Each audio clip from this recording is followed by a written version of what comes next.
Hello everyone, आज हम पढ़ेंगे गुप्ता पीरियड के बारे में। इस चैप्टर के नोट्स मैंने डिस्क्रिप्शन बॉक्स में दे दिए, you can refer that for more clarity. चलिए हम अपना चैप्टर इंट्रोड्यूस कर लेते हैं। सबसे पहले हम जान लेते हैं कि गुप्ता कब स्टार्ट हुआ उनका रूलिंग पीरियड और कितने टाइम तक रहा। ये 3rd सेंचुरी के एंड में जब पावरफुल एम्पायर्स कुशानास जो नॉर्थ में रूल कर रहे थे और सतवाहनास जो डेक्कन में रूल कर रहे थे, उनका अंत हुआ।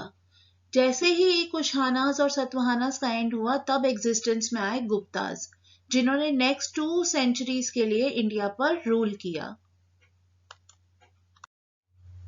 अब हम इनके सोर्सेज के बारे में पढ़ेंगे, किन सोर्सेज से हमें गुप्ताज पीरियड के बारे में जानने को मिलता है। एक तो है आर्कियोलॉजिकल सोर्सेज, दूसरे हैं लिटरेरी सोर्सेज। आर्कियोलॉजिकल सोर्सेज वो होते हैं जैसे टूल्स, स्टोन्स, पॉट्स, ये सब से हमें जिस पीरियड के बारे में पता चले। और लिटरेरी सोर्सेज होते हैं ऑल द रिटन रिकॉर्ड, सारे लिखित में जो हमारे पास रिकॉर्ड्स हैं उनको लिटरेरी सोर्स कहा जाता है। तो इस टाइम में गुप्ता पीरियड के बारे में जानने के लिए हमारे पास आर्कियोलॉजिकल सोर्स था। जो सबसे इंपॉर्टेंट आर्कियोलॉजिकल सोर्स था वो था इलाहाबाद पिलर इंस्क्रिप्शन। ये इलाहाबाद पिलर इंस्क्रिप्शन था जिसपे सारी प्रयाग प्रशस्ति भी जिसे कहा जाता था कि इसपे सब चीजें इंस्क्राइब्ड की हुई थी। कौन से राजा ने क्या अचीव किया, कब अचीव किया, वो सब लिखा जाता था। टेम्पल्स, पेंटिंग्स, कॉइन्स, ये सब हमारे आर्कियोलॉजिकल सोर्सेज में आते हैं। और लिटरेरी सोर्सेज में हमारे जो आते थे वो थे कालिदास का लिखा गया, जो लिटरेरी सोर्स हमारे पास अवेलेबल था। उसके द्वारा हमें इसके गुप्ता पीरियड के बारे में पता चलता है। और जो फॉरेन ट्रेडर्स आए हमारी कंट्री में, जिन्होंने अपने फॉरेन अकाउंट्स दिए, जैसे मैंने आपको ये मौर्यन एम्पायर में भी समझाया था कि फॉरेन अकाउंट्स क्या होते हैं। जो फॉरेनर्स हमारी कंट्री में आते हैं, कुछ समय के लिए रहते हैं, ऑब्जर्व करते हैं रहन सहन, खाना पीने का स्टाइल, एडमिनिस्ट्रेशन, मिलिट्री एडमिनिस्ट्रेशन, सब चीजें ऑब्जर्व करके अपने रिटर्न रिकॉर्ड्स देते हैं, उन्हें कहा जाता है फॉरेन अकाउंट्स। तो ऐसे कौन से फॉरेनर्स थे जो हमारी कंट्री में आए थे गुप्ता पीरियड के टाइम पर, जिनका नाम है फायन, ह्विंतसांग और इत्सिंग। ये 3 फॉरेन इन्वेडर, फॉरेन ट्रेवलर्स आए थे, हमारी कंट्री में रुके थे अलग अलग राजा के रूलिंग पीरियड में, और उन्होंने अपने रिटर्न रिकॉर्ड्स हमें प्रोवाइड किए थे। समुद्रगुप्त। सबसे पहले हम राजा समुद्रगुप्त के बारे में जानेंगे। ये चंद्रगुप्त वन के बेटे थे। ये बहुत ही बड़े रूलर थे। अब इनके बारे में जानने के लिए सबसे इंपॉर्टेंट जो सोर्स हमारे पास अवेलेबल है वो है इलाहाबाद पिलर इंस्क्रिप्शन। जैसे कि मैंने कहा, उसे प्रयाग प्रशस्ति भी कहा जाता था। It list the region conquered by the king. अब इसमें जो भी रीजन समुद्रगुप्त ने कॉन्कर किए थे, जीत हासिल की थी जिन रीजन्स पे, वो सब इधर इलाहाबाद पिलर इंस्क्रिप्शन पे इनका मेंशन किया हुआ है। और उनके जितने पूर्वज हैं, एंसेस्टर्स हैं, उनके बारे में भी सब चीजें मेंशन की हुई हैं इलाहाबाद पिलर इंस्क्रिप्शन पे। अब इसके अलावा जो प्रशस्ति क्या होता है, पहले हमें ये समझना पड़ेगा। प्रशस्ति होता है मतलब जिसकी प्रशंसा की जाए। और जो ये प्रशंसा की जाती थी, ये वहां के जो उस कोर्ट के जो पोएट होते थे, वो पोएट्स ये प्रशस्ति लिखते थे। मतलब राजा की तारीफ में, उसकी प्रशंसा में, जो उसने अपनी प्रजा के लिए किया, अपने अंडर काम करने वालों के लिए किया, जैसे उसने बहादुरी से अलग अलग रीजन्स कॉन्कर किए, इन सब के बारे में प्रशस्ति लिखते थे उधर के कोर्ट पोएट। अब यहाँ के समुद्रगुप्त के रेनिंग पीरियड के टाइम में, उसके राज के टाइम में, कौन से कोर्ट पोएट थे? हरिसेन। ठीक है, हरिसेन नाम था किसका? कोर्ट पोएट का। किसके अंडर? समुद्रगुप्त के अंडर। चलिए अब डिटेल में हम प्रयाग प्रशस्ति समझ लेते हैं। सबसे पहले हम समझते हैं प्रशस्ति का मतलब क्या होता है। सबसे पहले हम जान लेते हैं कि प्रशस्ति तो है एक संस्कृत शब्द, जिसका मतलब है praise of, in praise of, मतलब तारीफ में, किसी की तारीफ में। ठीक है, प्रशस्ति इज अ संस्कृत वर्ड जिसका मतलब है किसी की तारीफ में। ठीक है, कोर्ट पोएट जो होते थे, जो उस टाइम के राजा होते थे, उनके अचीवमेंट्स के बारे में लिखते थे, उनकी तारीफें, उनकी प्रशंसा की जाती थी उन प्रशस्तिस में, कि वो कितने काइंड हार्टेड हैं, क्या क्या उन्होंने अचीवमेंट्स करी हैं, कितनी ब्रेवरी से करी हैं, कितना उन्होंने एम्पायर और बढ़ाया, ये सब चीजें प्रशंसा द्वारा उन प्रशस्तिस में मेंशन की जाती थी। अब ये जो इस टाइम पे हम समुद्रगुप्त की बात कर रहे हैं तो सबसे बड़ी प्रशस्ति मानी जाती है प्रयाग प्रशस्ति, जिसको हमने अभी डिस्कस किया, इलाहाबाद पिलर इंस्क्रिप्शन के नाम से भी जिसे जाना जाता है। अब समुद्रगुप्त ने क्या क्या कॉन्कर किया था उसके बारे में कुछ जान लेते हैं। समुद्रगुप्त ने नॉर्थ में 4 पावरफुल रूलर्स को हराया और कई सारी स्मॉलर किंगडम्स को भी जीत हासिल की, पर उसमें उसने डायरेक्ट एडमिनिस्ट्रेशन किया, डायरेक्ट उधर सब जगह पे रूल किया। पर इसके अलावा उसने समुद्रगुप्त ने 12 रूलर्स डेक्कन में और कई रूलर्स साउथ में भी हराए थे और उन जगहों पे जीत हासिल की थी। पर वहां पर उन्होंने डायरेक्ट कंट्रोल नहीं रखा, वहां पर उन्होंने उन राजा को ही बोला कि आप वहां पर बैठो, पर सारे जो एंड में जो डिसीजंस होंगे वो कौन लेगा, समुद्रगुप्त लेगा। मतलब जो इस राजा को उसने हराया वो उस अपनी प्रजा की अपनी महल की कुर्सी पे तो बैठ सकता है, पर डिसीजंस वो नहीं लेगा। कोई भी अगर जो भी डिसीजन लेना होगा उसको पहले उससे किससे पूछना पड़ेगा, समुद्रगुप्त से पूछना पड़ेगा। तो जितने भी ये किंगडम्स उसने जीत हासिल की थी डेक्कन में और साउथ में, उसको उसने नाम दिया दक्षिण पथ।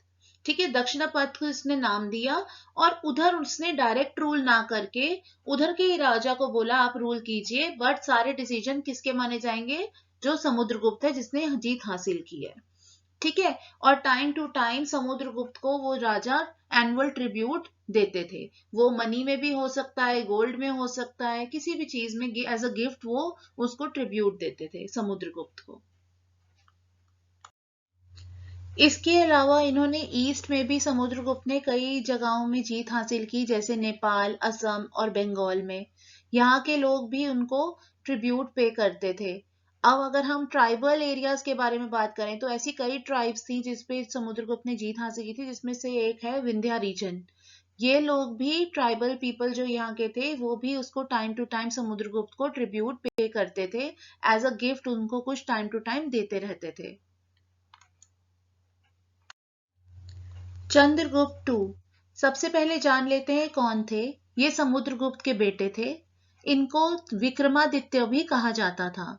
इन्होंने शकास को हराकर ब्रोच, कम्बे एंड सोपारा पे जीत हासिल की थी। इनको आर्ट और लिटरेचर से बहुत लगाव था। किसको, चंद्रगुप्त टू को। ठीक है, अब यहाँ पर नवरत्न की बात अगर हम करें, जिनको 9 जेम्स भी कहा जाता है, तो वो इन्हीं के कोर्ट में पाए गए थे, जिनमें से एक था कालिदास। ठीक है, कालिदास जो थे वो उन 9 रत्नों नवरत्नों में से एक रत्न थे। ठीक है, और चंद्रगुप्त के टाइम में जो फॉरेन ट्रैवलर्स आए थे वो थे फाहियन। वो इनके रेनिंग पीरियड में, इनके राज के टाइम पे यहाँ पर आए, कुछ समय तक रहे, ऑब्जर्व किया और अपने रिटर्न रिकॉर्ड्स दिए। ठीक है, अब ये जो थे इन्होंने किसके बारे में बताया, मेनली इन्होंने life of the common people, वहां की जो आम जनता है उनके बारे में इन्होंने रिटर्न रिकॉर्ड्स दिए थे। लेटर गुप्ताज, लेटर गुप्ताज का मतलब जान लेते हैं। जो चंद्रगुप्त टू के बारे में जितने बाद में राजा आए उनको कहा गया लेटर गुप्ताज, जिनमें 2 पावरफुल रूलर्स का मेंशन किया है इस चैप्टर में, वो है कुमार गुप्ता और सकंद गुप्ता। अब सकंद गुप्ता के रेनिंग पीरियड में, उसके राज के टाइम में उसको धमकी मिली किनसे, हुनास से, जो कि एक नोमैडिक ट्राइब थी।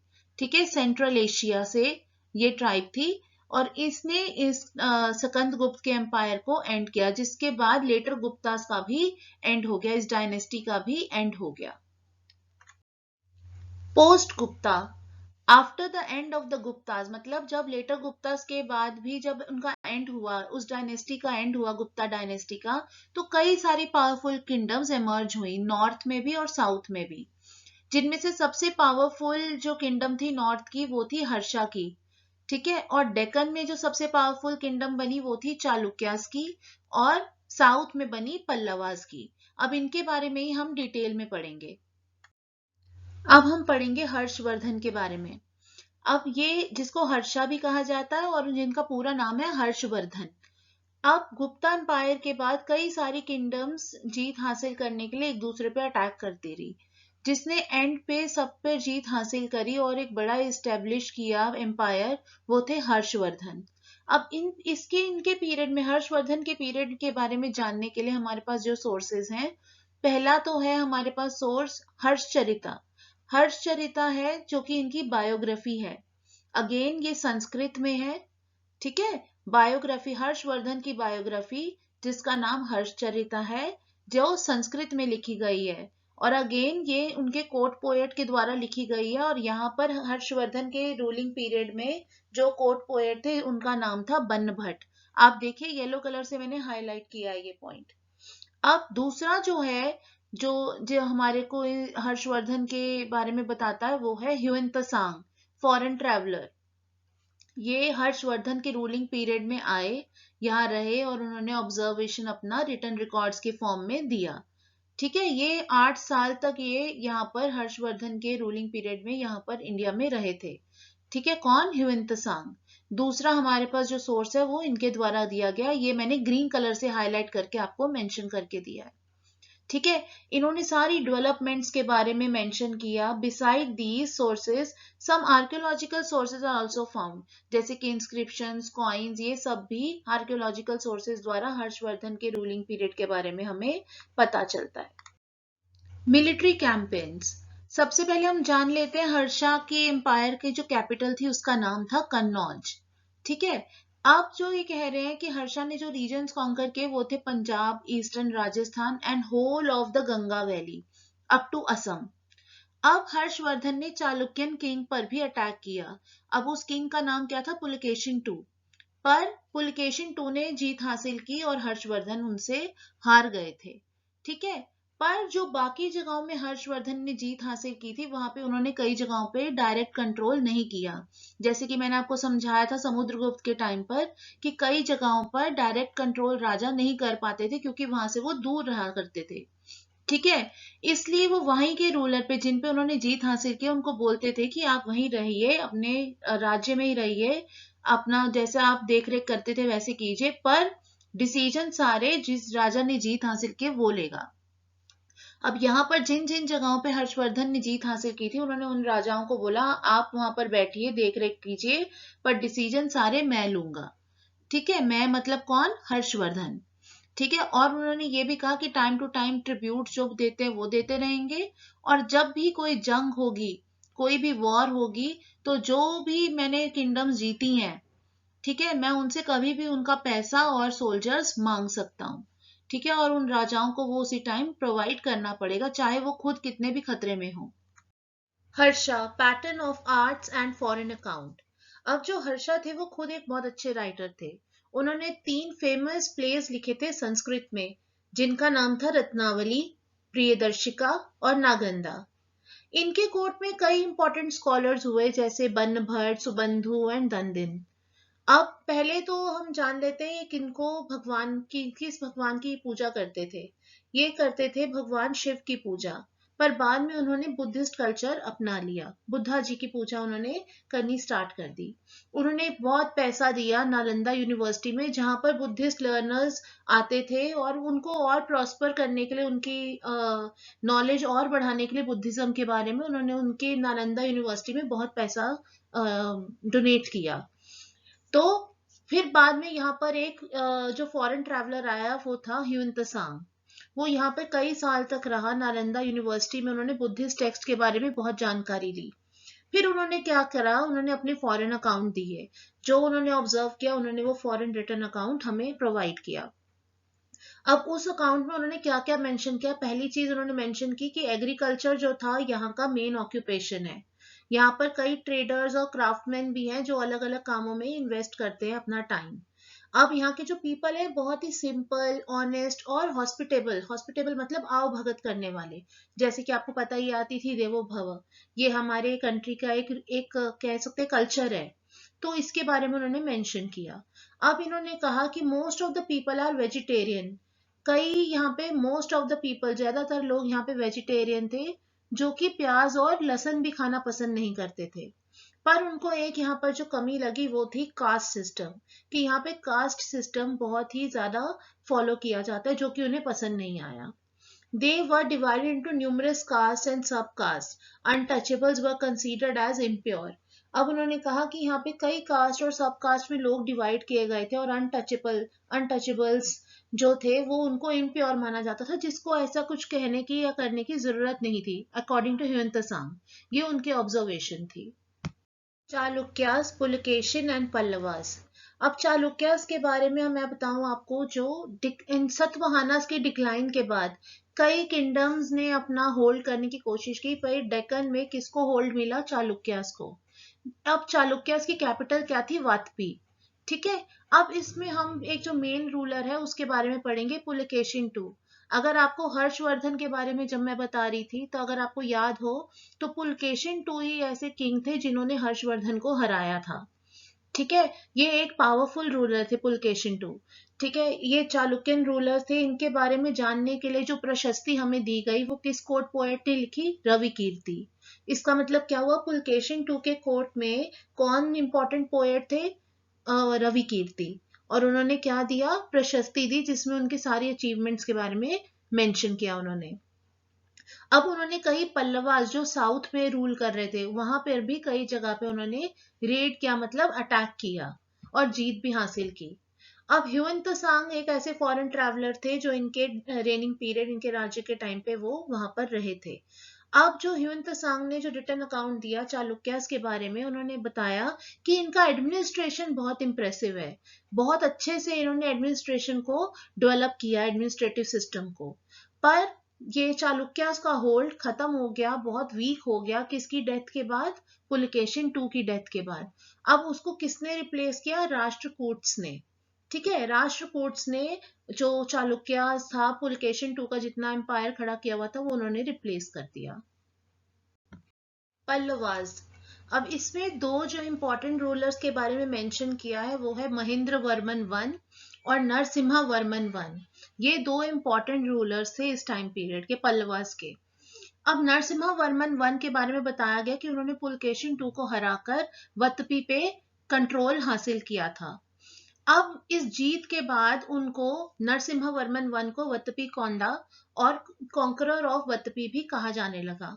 पर आगे आने वाले टाइम में उनके मिलिट्री में इतने सारे कॉन्फ्लिक्ट्स, इतनी सारी मतभेद होने लग गए, जिसकी वजह से पल्लवास की जो एडमिनिस्ट्रेशन थी वो बहुत वीक पड़ गई। और उनको किसने रिप्लेस किया? चोलाज ने। कौन सी सेंचुरी में? 9th सेंचुरी में। Administration and revenue. अब हमें पहले समझना पड़ेगा, एडमिनिस्ट्रेशन जो पूरा एडमिनिस्ट्रेटिव सिस्टम था उसका हेड कौन होता था? वो होता था किंग।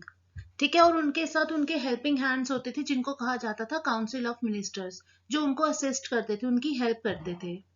अब जो एम्पायर थी वो अलग अलग प्रोविंसेस में डिवाइड की जाती थी। अब उनको कहा जाता था भुक्तीस। ठीक है। अब इन भुक्तीस को कौन टेक ओवर करता था? कौन इनका इंचार्ज होता था? प्रिंस। ठीक है। प्रिंस इन सारी भुक्तीस की देखरेख करता था। अब ये जो भुक्तीस थी, जो प्रोविंसेस थे, इनको भी सब डिवाइड किया गया डिस्ट्रिक्ट्स में, जिसको उस टाइम पे कहा जाता था विषयास। ठीक है। अब इनको कौन एडमिनिस्टर करता था? इनको जो डिस्ट्रिक्ट्स होते थे इनको एडमिनिस्टर करते थे आयुक्तास। ठीक है। अब सबसे निचले लेवल पे, लोएस्ट लेवल पे कौन होता था? विलेजेस। अब यहाँ पर विलेज के एडमिनिस्ट्रेशन के लिए वहां के उस गांव के कोई भी एल्डर पर्सन को चुन लिया जाता था, जो कि उस गांव के पूरी देखरेख करेगा, सारे डिसीजंस लेगा। अब हम बात करते हैं रेवेन्यू की। पैसा कहाँ से आता था? अब यहाँ पर जानने वाली बात है कि सबसे ज्यादा पैसा आता था एग्रीकल्चर से। अब इस एग्रीकल्चर से जो पैसा आता था, इससे हम कह सकते हैं कि सबसे ज्यादा पैसा कौन चीज देती थी? लैंड। ठीक है। जमीन से सबसे ज्यादा पैसा आता था। उसके बाद कई ऐसे ऑफिसर्स थे जो रेवेन्यू कलेक्ट करते थे, जैसे कि क्राफ्टमैन, मर्चेंट, ट्रेडर्स, इन सब से। ठीक है। अब जो मर्चेंट्स और क्राफ्ट्समैन टैक्स पे कर रहे हैं वो भी एक तरह का रेवेन्यू है। अब समझने वाली बात है कि ये रेवेन्यू जितना इकट्ठा होता था, काम में किस में लाया जाता था? किस काम के लिए यूज किया जाता था? तो ये पैसा यूज किया जाता था एडमिनिस्ट्रेटिव सिस्टम को और ज्यादा स्ट्रांग और बेटर बनाने के लिए। जिनसे ये राजा हार चुके होते थे उनको ट्रिब्यूट और ग्रांट्स देने के लिए, किसी जगह पे डोनेशन देने के लिए, और आर्मी को मेंटेन करने के लिए। अब आर्मी को मेंटेन करने का मतलब है वेपन्स नए खरीदना, सोल्जर्स को ट्रेनिंग देना, एनिमल्स जो यूज होते हैं, जो बूढ़े हो जाते हैं, उनको फिर नए लाकर ऐड करना पड़ता था उनको आर्मी में। जो भी हॉर्सेस, एलिफेंट्स, ये सब जो यूज किए जाते थे वॉर के टाइम पे, तो इन सब मेंटेनेंस को ऐड किया जाता है मेंटेनेंस ऑफ आर्मी में। ठीक है।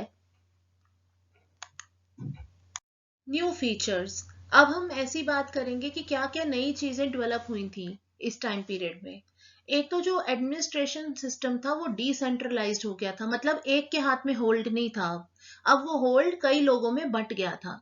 जब होल्ड कई लोगों में बंट जाता है तो उसको मैनेज करना काफी मुश्किल हो जाता है। अब लोकल ऑफिसर्स जो थे वो इंडिपेंडेंट हो चुके थे सेंट्रल कंट्रोल से, कि एक जन कोई इनको ऑर्डर्स नहीं दे रहा था। ठीक है, they took decision on their own, वो अपने डिसीजंस खुद ले रहे थे। In the region of Pallavas there were two local assemblies, Ur and Sabha. There were also sub committees who which look after the routine matter of the village. कई ऐसे सब committees भी बनाई गई जहां पर इन विलेज इसके एडमिनिस्ट्रेशन के सारे मैटर्स को डिस्कस किया जाता था, जैसे कि वेल्स, कितने वेल्स होने चाहिए, कितने कुएं होने चाहिए, रोड्स की कंस्ट्रक्शन, मंदिरों की कंस्ट्रक्शन, और भी ऐसी कई चीजें। ठीक है। अब सम एडमिनिस्ट्रेटिव पोजीशंस बिकेम हेरिडिटरी। अब इसमें बहुत ज्यादा हमें समझने वाली बात है कि ये क्यों हमारे लिए इतना अच्छा नहीं रहा उस टाइम। अब जो एडमिनिस्ट्रेटिव पोजीशन है, जो एक पोजीशन पे पिता जैसे काम कर रहे हैं, वो ऑटोमेटिकली उसकी डेथ के बाद उसके बेटे को मिल जाएगी। ठीक है। अब हम कह सकते हैं कि ये हमारे लिए अच्छा हो सकता है कि नहीं हो सकता, हर किसी का पॉइंट अलग है। हम अगर इस नजरिए से देखें जो इस चैप्टर में हमें जिस तरह से मेंशन किया गया है, और जैसे ह्यूमन नेचर है, ठीक है, जैसे अगर पिताजी की जो भी एडमिनिस्ट्रेटिव एबिलिटीज थी वो बहुत अच्छी थी, जरूरी नहीं है उनके बेटे की भी वो एडमिनिस्ट्रेटिव क्वालिटीज उतनी ही अप टू मार्क हो। तो ये एक तरह से ड्रॉबैक भी बन जाता है। ठीक है, एक कमी भी बन जाती है एडमिनिस्ट्रेटिव सिस्टम की, कि जिसको उस चीज में इंटरेस्ट है उसको चांस देना चाहिए, बजाय उसके कि सीधा उनकी डेथ के बाद उनके बेटे को गद्दी मिल जाएगी, बेशक उसका इंटरेस्ट उस काम में है या नहीं है। जब हम कोई भी काम बिना इंटरेस्ट के करते हैं तो बट ऑब्वियस है कि वो हमारे को उतना रिजल्ट अच्छा नहीं मिलेगा। तो ये एक ड्रॉबैक था इनके एडमिनिस्ट्रेटिव सिस्टम में। अब जो ऑफिसर्स थे, लेटर ऑन क्या हुआ, उनको ग्रांट्स जो मिलते थे वो कैश में देने की बजाय जमीनें देनी शुरू कर दी। अब वो जमीन जब उनको मिलती थी, वो उसमें जो भी काम करवाते थे वो उस पे रेवेन्यू कलेक्ट करना उन्होंने ऑफिसर्स ने स्टार्ट कर दिया। ठीक है। अब इसका क्या कमी रही कि जब भी कोई वीक रूलर आता था, जैसे ही कोई वीक रूलर आया होल्ड में, तो क्या करते थे, जिसके पास जमीन के ज्यादा जगह रहती थी, कंट्रोल रहता था, वो अपने आप को इंडिपेंडेंट डिक्लेयर कर देता था और उनसे अलग हो जाता था, जिसकी वजह से जो कंट्रोल करने का पावर था वो राजा के हाथ से जाती चली जा रही थी।